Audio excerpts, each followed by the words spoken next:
Nós temos que ter essa visão de nós mesmos. Olha, a minha vida é um sacrifício colocado sobre o altar de Deus. Essa é a minha vida. O meu serviço a Ele é isso. É um sacrifício de adoração.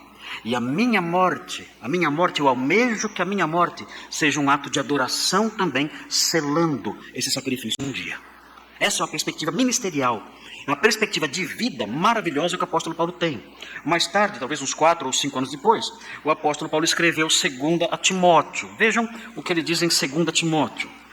No capítulo 4, versículo 6. Aqui, quando o apóstolo Paulo escreveu 2 Timóteo, a situação era diferente da prisão domiciliar em Roma, alguns anos antes. Quando ele escreveu 2 Timóteo, ele estava numa masmorra, ele não estava numa casa.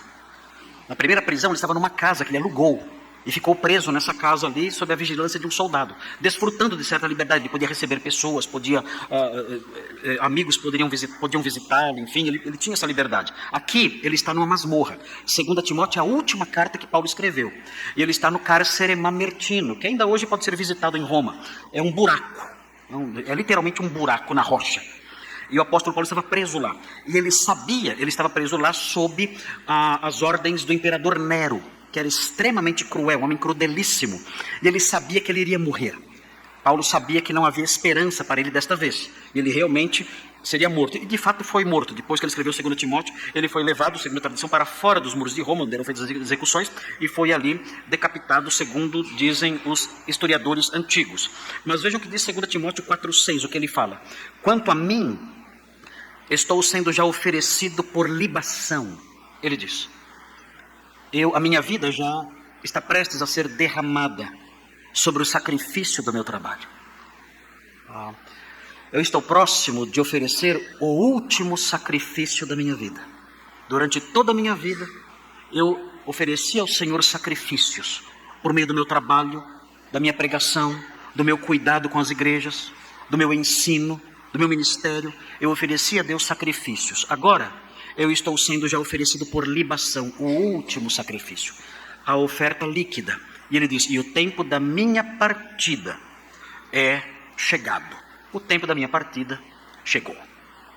Eu vou selar o meu ministério marcado por sacrifícios de louvor a Deus, de serviços intensos para a glória de Deus. Eu vou selar esse meu sacrifício da minha vida com essa oferta líquida, que é a minha morte.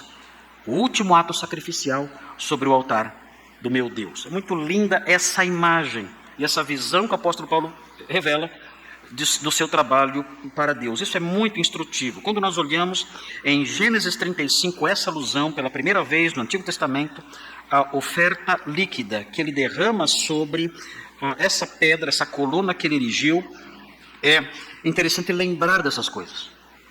É interessante lembrar disso, o significado que o Novo Testamento atribui a essas coisas. E nós, como servos do Senhor, temos que abraçar essa visão. Temos que transformar nossa vida nisso. A nossa vida tem que ser marcada por uma série contínua de sacrifícios de adoração ao Senhor. A nossa vida tem que ser marcada por uma série contínua de sacrifícios de serviço ao Senhor. Assim deve ser a vida do homem de Deus. O apóstolo Paulo chega a dizer que a nossa vida, nós devemos colocá-la sobre o altar dele. Rogo-vos, pois, irmãos, pelas misericórdias de Deus, que apresenteis os nossos corpos em sacrifício vivo, santo e agradável a Deus, ele diz. Diz, nossa vida tem que ser isso.